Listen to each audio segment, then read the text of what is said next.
Thursday. I'm Fred McMurray.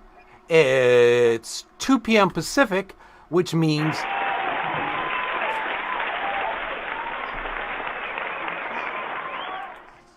we finally got applause. Yay! But this means that this show has to be, if I can hit the right button,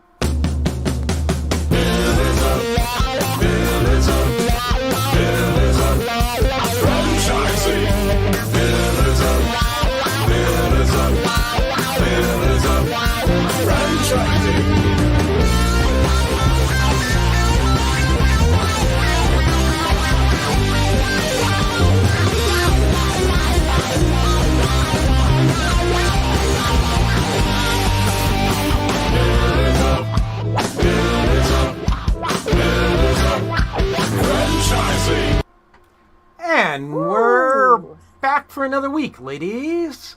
Yeah, another Friday Eve. Yes, Friday Eve. Always the goal to get to that point. Man. And while the music was playing, I was going on to our social media and liking and sharing our live stream. So if you are an audience member watching, please go on there and like and share and give us a comment or a question. Just thought I'd put that out there right off the bat. Yeah, because wait till you hear about our guest this week. Well, wait till you hear about word on the street. Like, this is the most exciting word on the street. I even had to warn Ray, who is all about eating, how much he was going to love word on the street this week. And he's sitting there giggling. You all can't see or hear him, but I can. He's giggling because we told him it was about food. So, which is Ray's jam. It is. All the women in his life have been cooking for him and serving him lunch. That doesn't happen at my house, I got to tell you. But hey, have you heard, Elizabeth, that you can have a subscription to the first ever taco subscription at Taco Bell? Yeah.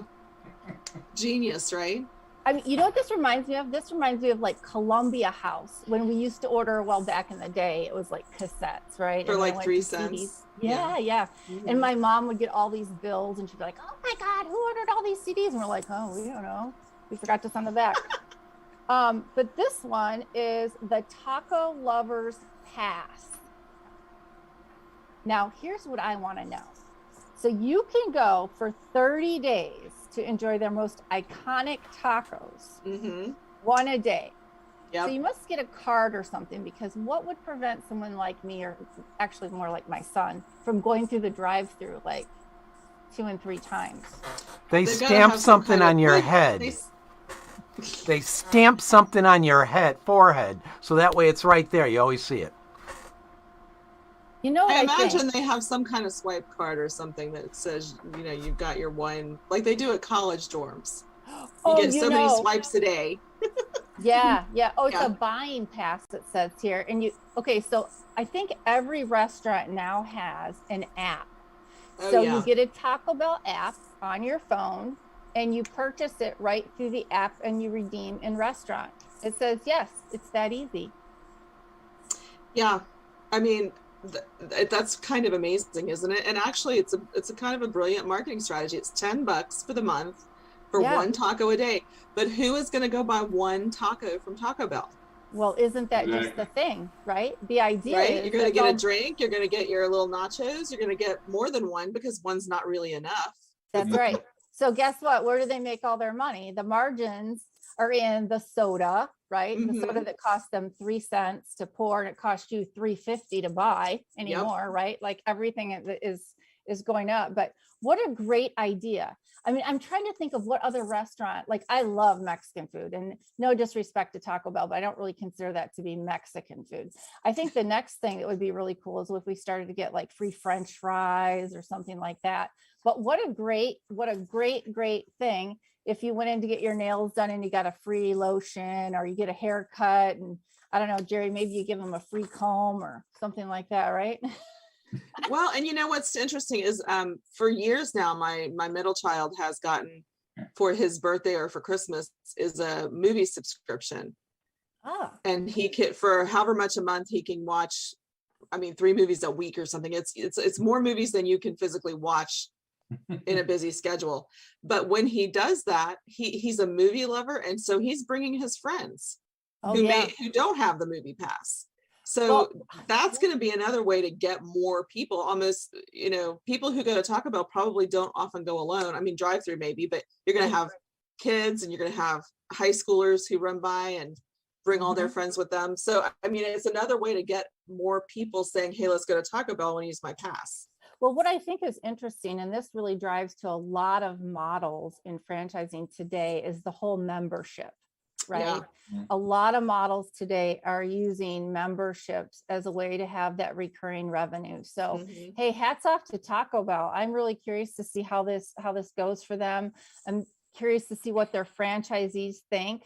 So, take us 6 months, a year down the road. I'd love to hear if this really helps lure people in. Do you see it increase their margins much? I mean, what can one little taco really cost, right? Yeah, I mean, I think it's brilliant. And we've seen it in other guests who like the Float Spa, True Rest Float Spa, they have a membership model. A lot of the massage places have membership models. It is surprising to put it into tacos, but I think it's brilliant. Yeah, absolutely. So there you have it. Word on the street, people. Go get your Taco Bell app and subscribe to the first ever taco subscription. Again, way to go, Taco Bell. Absolutely. And before we sign off, Kristen, I want to put out our number now because you're going to want to call in and ask some questions. A big name WNBA legend coming on the show today. We want you to be able to ask her questions. The number is 323-580-5755. 323-580-5755. And you can also comment on our website. So let us know what you want to know. Awesome. Hi, Ray. Hello. How are you? Is your mouth watering over tacos? My mouth is always watering. I'm always hungry. Yes, tacos. I love it. But I think what's really exciting today is Jackie. I'm just saying. Yes, please. Okay. Yeah, I think what is really exciting today is our guest, and that's Jackie Stiles. So anybody who's been knows anything about college ball knows Jackie. And Jackie's athletic accomplishments are numerous and diverse, but she is known best for her endeavors in the basketball court. She is the all-time leading scorer in NCAA Division I basketball history with 3,393 points. She had a compelling competitive spirit and a stop-on-the-dime quickness. Her career at MSU culminated in the 2001 NCAA tournament where she led the Lady Bears to a Final Four appearance. In the Sweet 16 games, she scored 41 points in a 81-71 shocker against top-ranked Duke. Jackie remains the only woman to score more than 1,000 points in a single season. In her college career, she procured a number of outstanding awards. But after her playing career, Jackie started J Stiles Total Training, which provides personal training, private basketball instruction, and motivational speaking and sports broadcasting. Welcome to the show, Jackie. Thank you so much. Well, thank you. Hey, I gotta tell you, things that were important to me, and my boys tease me, right? Because they're like, oh yeah, Mom, you're gonna be WNBA. You must have been a draft pick. Okay, no, you were the draft pick, right? 4th overall draft pick for the WNBA. Yes, I was. Yep. 4th pick. That is. Wow. So here's the thing. When I was reading your bio, I'm like, oh my God, she's gotta be like 6 foot tall or something. And you're like 5'8". Yeah, that's the one thing I feel about my story is I'm relatable. When I walk around, no one's said to me, oh, you must play professional basketball, because I blend right in. I'm actually pretty small for the basketball world. I remember they had to get my basketball shoes when I played professionally from a separate division in Nike, because they didn't have normally that small a shoe, just because. Really? Yeah. So I definitely don't fit, the typical mold of a professional basketball player. Well, I have to tell you, even though I'm taller than you and I played center, there is no way I could guard you, because not only am I clumsy, but I know you're way faster. You can score on me no matter what. And you were also Rookie of the Year. Yes, I was. It's hard to believe that was me. It feels like a separate life now. And I don't even want to tell you how many years ago that was. It'll age me for sure. But no, it was, I just had so many dreams come true in my basketball career. And that was a credit to so many incredible people I was surrounded by. I mean, you cannot accomplish anything great unless you're surrounded by incredible people. And I share all those awards and honors with so many people that made that possible, for my teammates, coaches, my family. I was just blessed to have amazing people in my life that helped me, achieve my basketball dreams.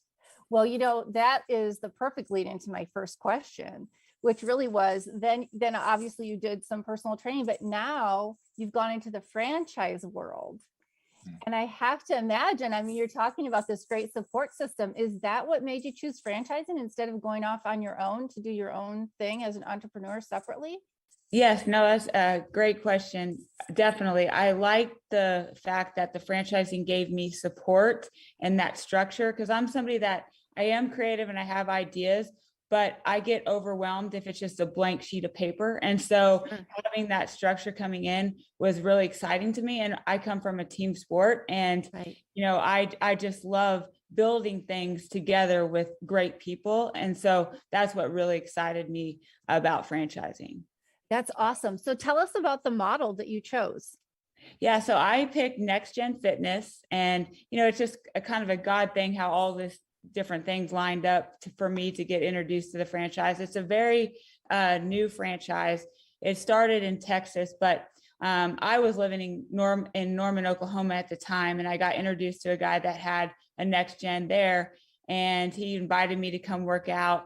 And he's like, you would be perfect to be a franchise owner. And I fell in love with the model. It really aligned with what I was about. And awesome. I knew NextGen Fitness was what I wanted to do. And it's basically private personal training. And I feel like it's also a great model now with, the COVID world, because it's one-on-one and you're getting the specific training for you. It's not like a group atmosphere. You're getting your nutrition, you're getting the cardio, you're getting the individualized workout to meet your goals and needs.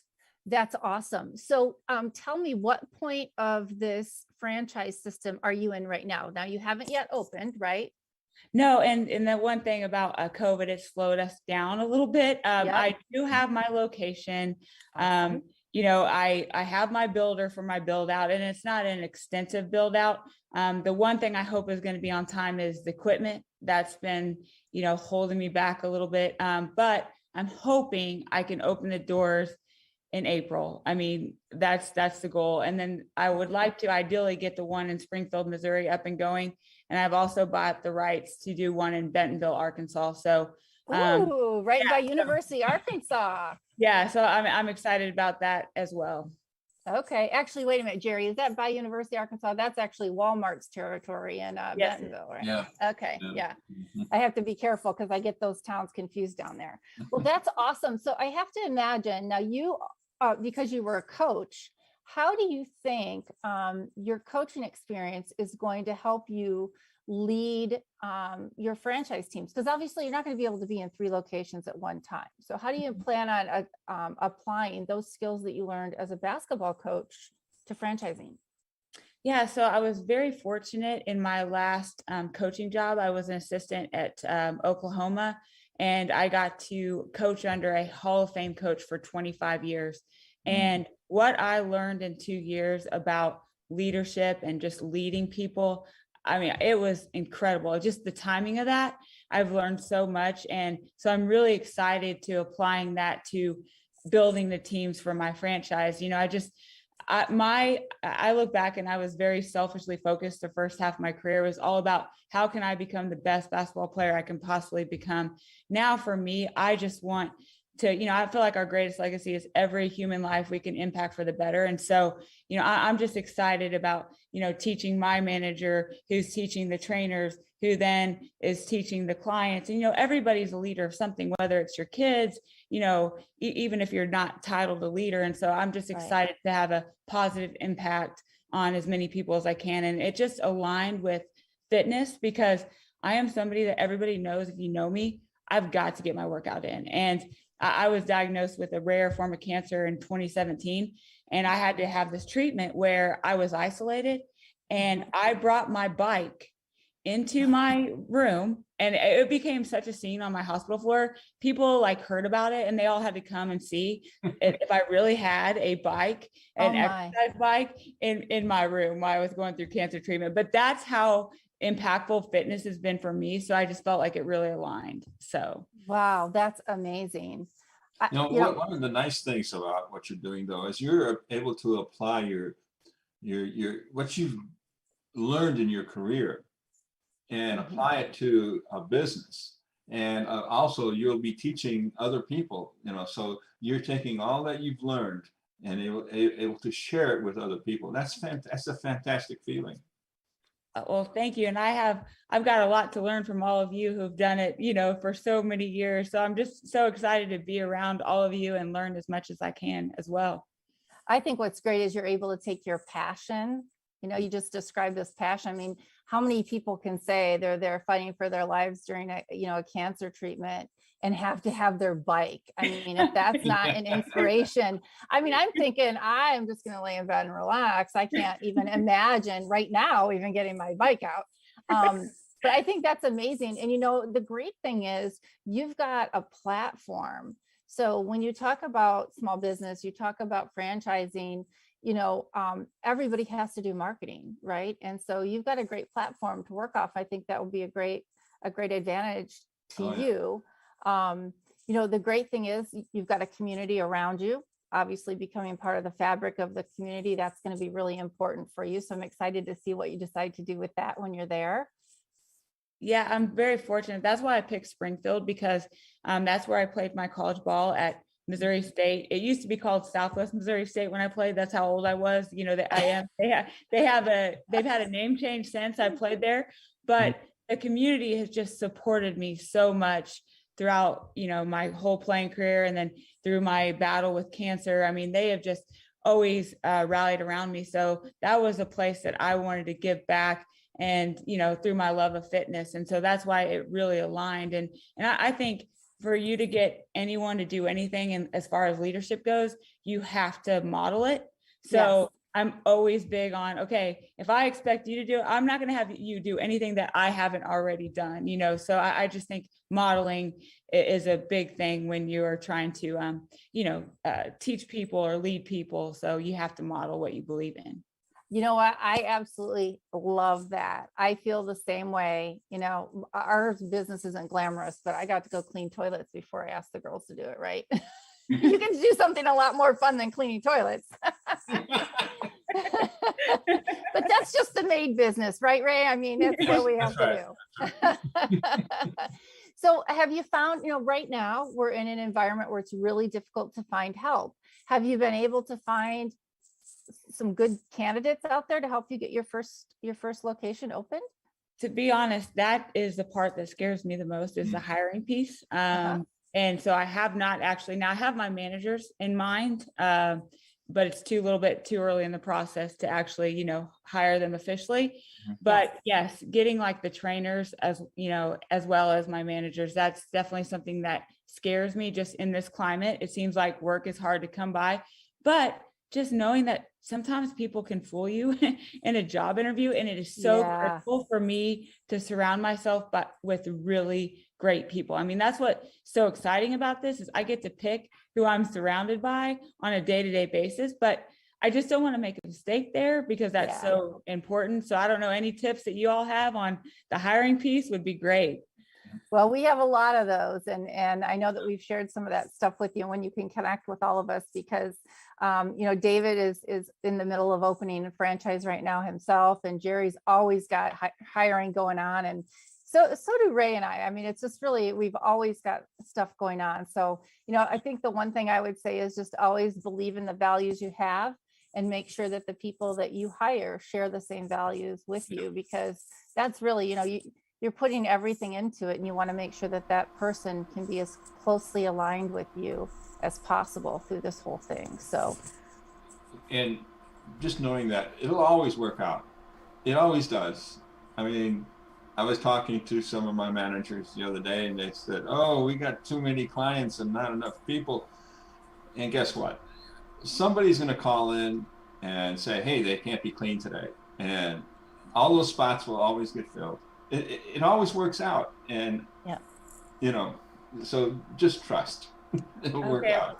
Well, Ray, I need to talk to you daily. You just give me okay. We'll give you all our cell phone numbers, and you just call Okay. us up, each one on a different day, and we'll help you out. Looks like I've got a question from Fred. Is that you with a question? Yes, a Fred question. Ooh. Now, this is where Kristen really, she's nervous as all get out that I'm going to ask a real whopper. So, my question is this. I have a 4-year-old granddaughter that's the light of my life. What advice would you give to her about becoming a successful, good person? See, Kristen, it wasn't bad. Good. Oh, wow. That's a great question. But I would say, first and foremost, yeah, 4, you might not clearly define what your values are, but I just feel like right now, for me, I have my values, and I always make my decisions based on my values. I make sure they align.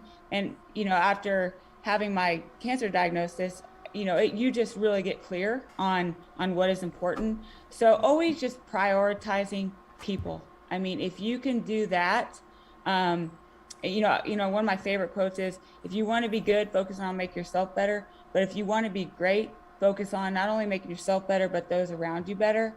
And if you will have that attitude of service and making people better, it's just incredible how it enriches your life. People think that, oh, well, I'm giving. No, but you get so much back from when you have a heart of service. So I would say that would be the biggest thing, is just prioritize your relationships. There's nothing more important than the people in your life. Oh my gosh, I just want to give you a big hug. That's awesome. Oh. So, obviously, Jackie, you are somebody that is going to inspire a lot of young women, a lot of other people like yourself coming out of the WNBA who are looking for that next life, right? You go off to, you play high school ball, you play college ball, you go and you play WNBA, and then it's like, now what am I going to do? So, I think you have to be ready. These women are going to come looking to you to say, hey, what are you doing? How did you get there? Right. Mm-hmm. So hopefully we'll have a lot of great stories to kind of tell about how this has worked for you. And I just have this really great feeling, all the things that you said, that you're going to do an amazing job. So, well, thank you so much. Do you feel like you're getting all that you anticipated from your franchisor in terms of the training and the support and things like that?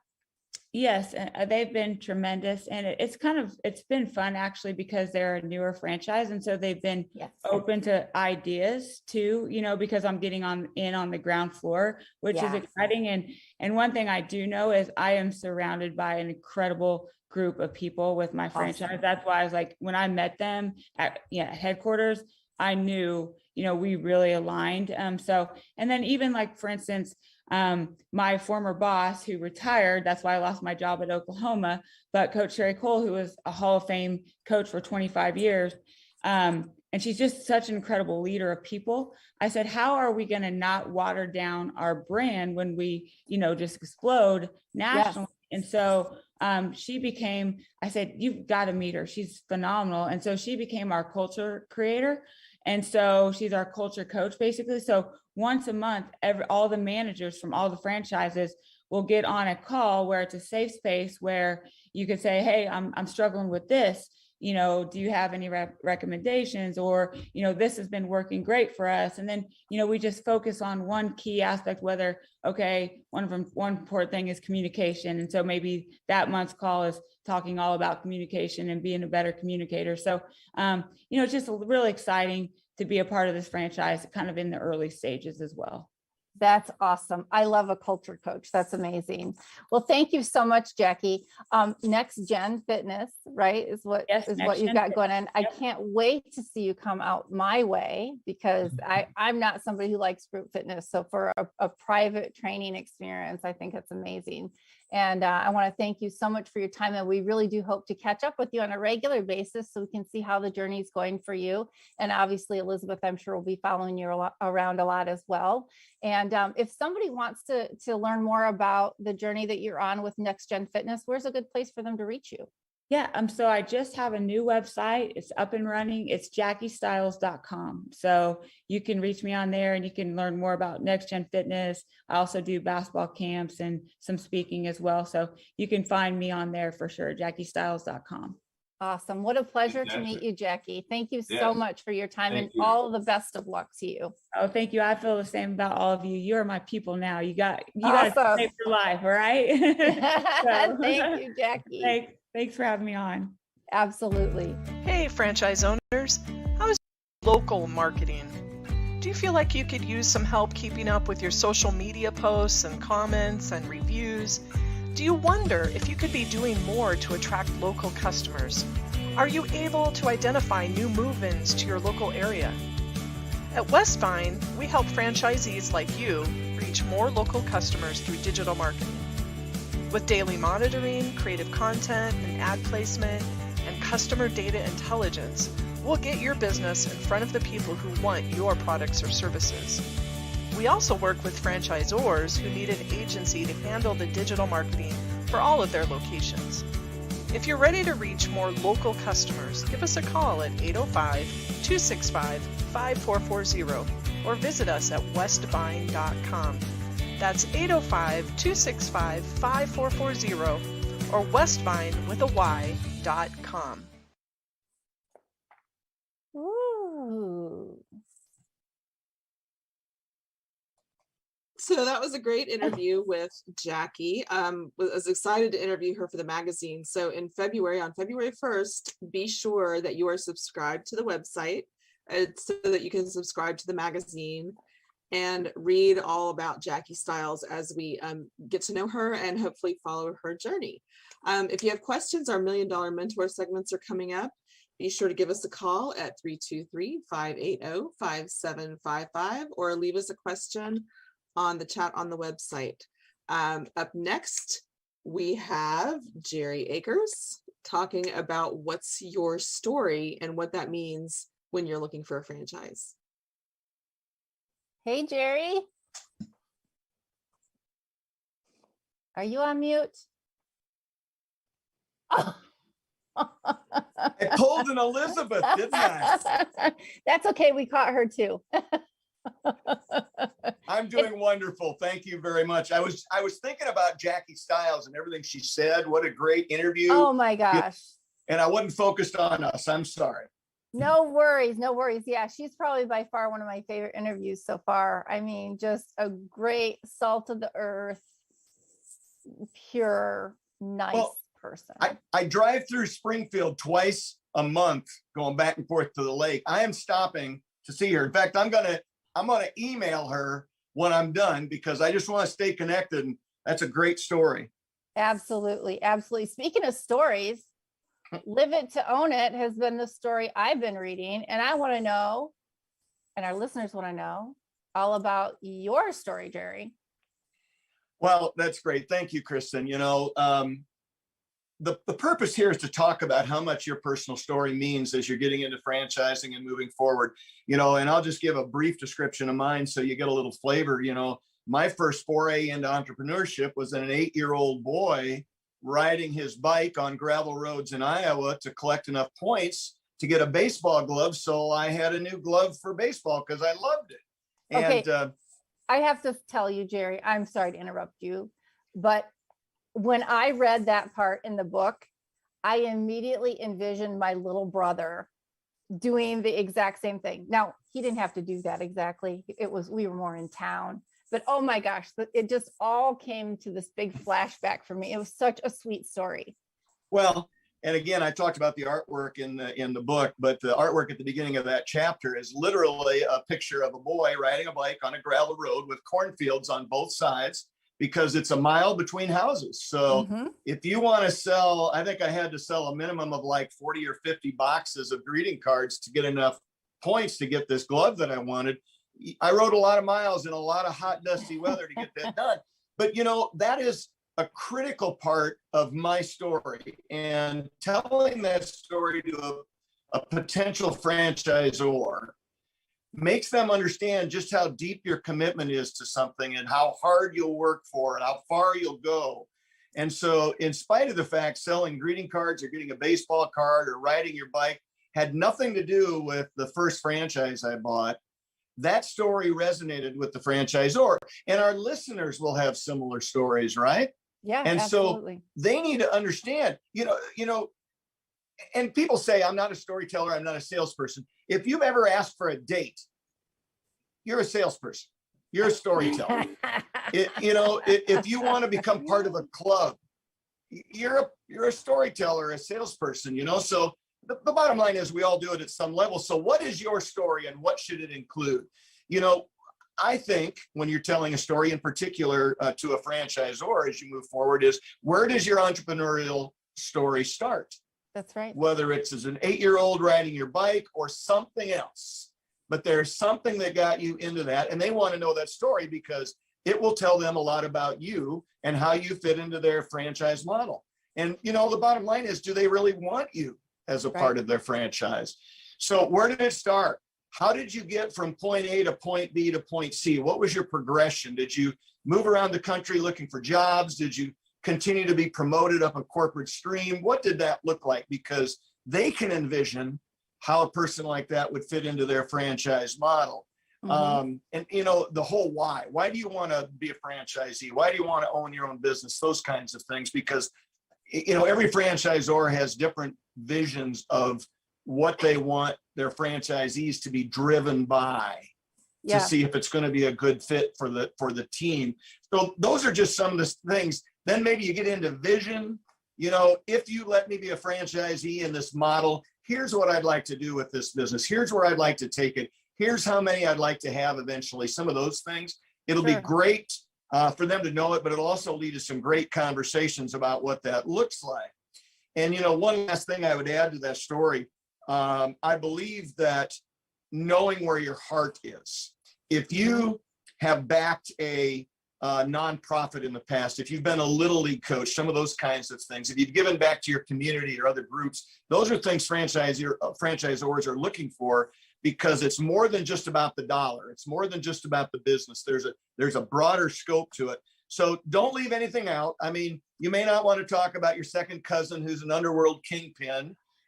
You may not want to talk about any indiscretions you had when you were a teenager, but certainly anything related to business or your journey through life towards that business is kind of critical.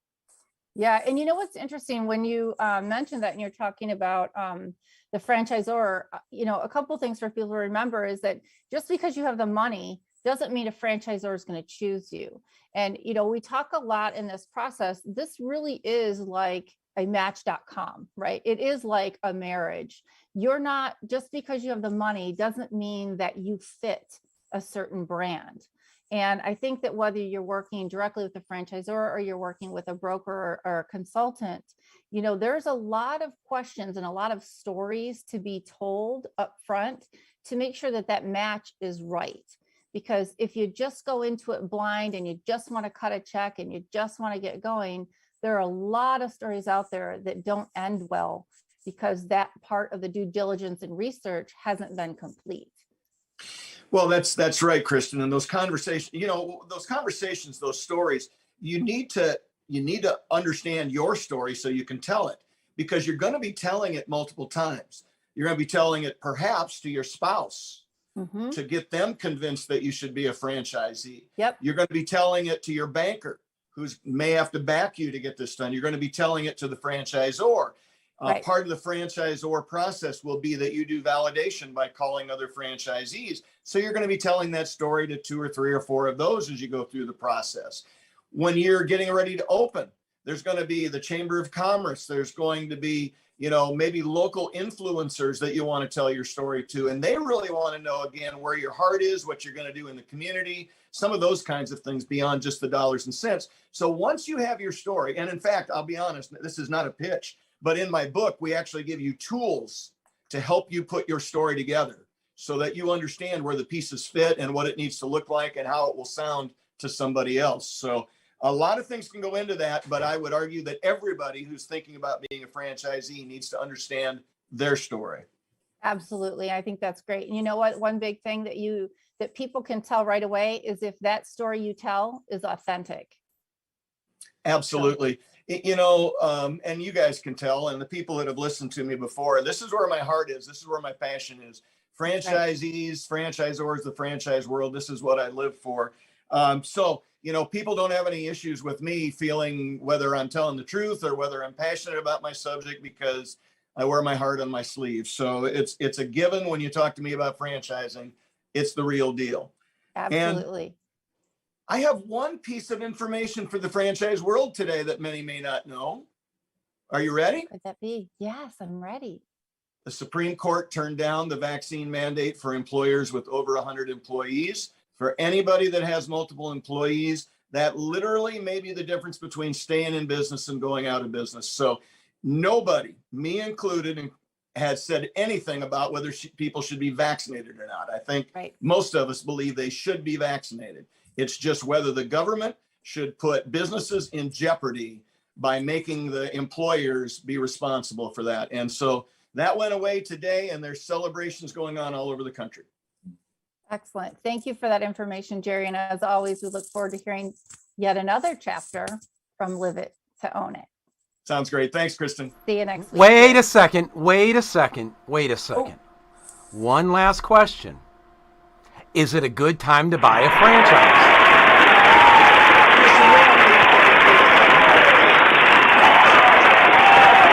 Sorry, that was the old one. I'd like to know, Jerry. You know, guys, my story doesn't change much. The bottom line is, if you're looking to get into business for yourself, you don't want to be by yourself. And that's a little bit trite, but the bottom line is you want to have support. This is an amazing time. Interest rates are likely going up. Yep. So making sure you got somebody that can help you with some financial decisions as you go through that process is something you only find in the franchise world. So now is a phenomenal time to buy, because, you know, there's going to be more struggles coming up, and it's much safer and more successful and more comfortable to be part of a franchise system as opposed to on yourself. So hallelujah. For Fred, thank you for the pitch, and there's the answer. Have a good one, folks. Bye, Jerry. So thank you very much, Jerry Akers. Interesting and informative as always. Next week, we've got Shannon Swenson coming on. She is VP of Franchise Development for Dave's Hot Chicken. And I think we're playing with our screen a little bit, but we're just going to go right along. Anyway, we're going to learn about Dave's Hot Chicken and what that franchise system has to offer. So tune in for that. Up next, we have David Kajanik, another $1 Million mentor, whose journey in franchising with The Joint we have been tracking in real time, which is kind of fun and exciting, because you get to see the ups and downs and ins and outs of the things that he's going to go through, and what works as well as it should have, and what's a little unexpected in these weird times going forward. So welcome, David Kajanik. Talk about weird times. I saw his shoulders on your head. Yeah. We call that, you know, creative digital something or other. I don't know. Hi, David. Yeah, I saw that. I was wondering what was going on. So I didn't know if I was supposed to move, duck down. I wasn't sure what I was supposed to do. Well, we're that's here what now. makes it fun. That's what makes it fun. Hey, so tell us now, I noticed from the background that you're not back into the freezing cold yet. So what's going on? Well, first I'm going to say, really humbled by Jackie's dedication to fitness. Yeah. I thought I was dedicated when I had my shoulder replaced, and I, in a sling, went into the gym the next day because I figured I still have another arm and I have legs I can work out with. But that's another level. So incredibly impressed with that. So, and she's got a great story. She's going to be very successful. But again, listening to her, you could feel that little bit of anxiety, that little bit of unease, even though she has all the qualities in the world to be extremely successful in her business. And she's going to be. She just doesn't know it yet. And that's that unknown that every franchisee feels, when right before you get going. Oh So, yeah. And I think the same goes when we had talked with Doug Plank before too, right? I mean, it doesn't matter mhm. who you are when you go into a new venture like this, even with a great support team, it's normal to be a little anxious, right? Absolutely. I mean, for a lot of us, when we did it, we put, if not everything on the line, a good chunk of our livelihood on the line, right? So that's normal to have that feeling. And Yeah. so, because there's people listening this, they're always going to be sitting on the fence. Do I want to do this? I mean, but if you have the skill set and you have the confidence in yourself, and then the one thing I always say is my confidence I get from, if somebody else can do it, then I can do it. Right. And she has absolutely 100% of the skills she needs to succeed in the business that she chose, which goes back to what you were mentioning with Jerry, is finding the right fit. So I mean, I would be shocked if her business wasn't at the top of their chain in short order. I'd be shocked. Absolutely. I'd be Absolutely. shocked. So for me, this is great. I really love doing this because it gives people real world stuff. So it's going to go back to a saying that I said a while ago. No matter what you think, if you're sitting here on the fence right now about opening up a business, you've got a long journey ahead of you before you get open. So, you think about quitting. What do I do? Do I put the money together? All that type of thing. Yep. Here's where this sits. Everything costs more than you think it's going to cost, and it's going to take longer than you think it's going to take. And for someone like me who has very little patience, that's something I had to learn all along the way. So this just came again today. We've been targeting beginning of March to open. We're probably looking at the end of March, beginning of April. Why? Well, everything that was explained before. We're trying to find contractors. Several of the contractors we tried wouldn't even bid on the project because they were too busy. Yep. So now we have one bid back, which was nice. And we're going to continue. You want to get 2 to 3 bids to at least keep people honest. But what's happening in those bids is because it's supply and demand and anything else, and cost of goods are going up, those costs are increasing. So I budgeted a certain amount for construction. Yep. That budget, at least by the first bid that came in, I'm short about $8,000-$10,000. Okay, so now I have to increase my budget and my plan of expenses to open.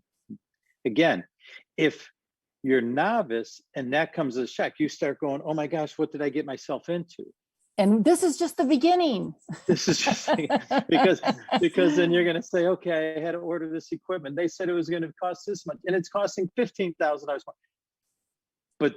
And I always say it's going to cost more than you think. So yes, don't get yourself in a bind where you're just skimping by and saying, I'm going to try, because if you get those unknowns, that's what causes the stress. That's right. Because now you're sitting there going, oh my gosh, I don't have enough money. And now you start off poorly. Right. And if you think about it, it sounds to me like Jackie's having some of the same problems, right? And she was saying, oh, I hope we're going to open by April, and I hope my equipment comes in. And I thought, oh, David, I know you're relating to her right now because she's in the same boat as you are. 100%, because that was the other thing I had jotted down to make sure I talked about was the equipment delays. And right now they're telling us the right things, but when I remodeled my home, backsplash took 9 months to get in. So when they said it would be in 3, right? So, I mean, I'm a little wary of everything that you're told. So there's equipment delays, there's the increased cost. So don't be afraid of it, but be prepared for it. What's the old saying? Hope for the best, prepare for the worst. Be prepared for it. Give yourself a chance to succeed right from the beginning. Get enough working capital, get enough in your loan. Make sure that somebody told me just take what you think it's going to be and add 10%. Well, sometimes that works, sometimes it does. Sometimes I've never had it. I've nailed all the costs, but this is different times right now. So what do you do in the meantime? I had to pause the marketing. We want to make sure we get the signage going because heck, get the signage up on the building as soon as possible. So you start to create that awareness. So that's something you can do instead of just sitting down and going, oh, woe is me, this is going to take forever. And again, start interviewing for, in our case, it's a chiropractic. So interviewing the doctors. We had one interview today. We're going to interview another tomorrow. And so there's some things you can do to kind of, instead of just having a complete dead period. Right. And Jackie's doing the same thing. I mean, she said it best. I forget how she phrased it, but it was about the managers interviewing them, but haven't finalized because it's a little bit too early for that. Or right. I forget how she said it. And that's kind of where we are with some of our situations. We're talking topically. We hope we can hang on to them. But if they're looking for absolute deadlines of when am I going to start, you just have to massage through that because we don't have that right now. Yeah. So those are some things. Hopefully it helps that, if you go through this as a potential franchisee, or, you wouldn't be alone. It happens to all of us. That's you just right. have to be a little bit flexible. Absolutely. And you know what? I'm sure there are people out there right now today, as we just met Jackie, going through the exact same thing. So you heard David, you heard Jackie, you guys are not alone out there. Don't hesitate to reach out, David, at pillarsoffranchising.com. If you have any questions or concerns, you guys can certainly talk one-on-one about it. And, all of us here at Pillars are here to help you get through those kind of tough times. David, thank you so much. Can't wait to hear the next update that you have for us. You got it. Take care. You too. Thanks. All right. Thanks, David, for that. I think it was an interesting thing to talk about to Jackie, who's in the very beginning stages of her first franchise ownership, and then David, who's an experienced seasoned franchisee. And the similar yet different paths they're on and the way that they view it and the experiences that they've had. So I think that's really helpful to get that wide spectrum. Next up, we have Karen Kimsey Sword. She's going to be building on her topic from last week about building leadership.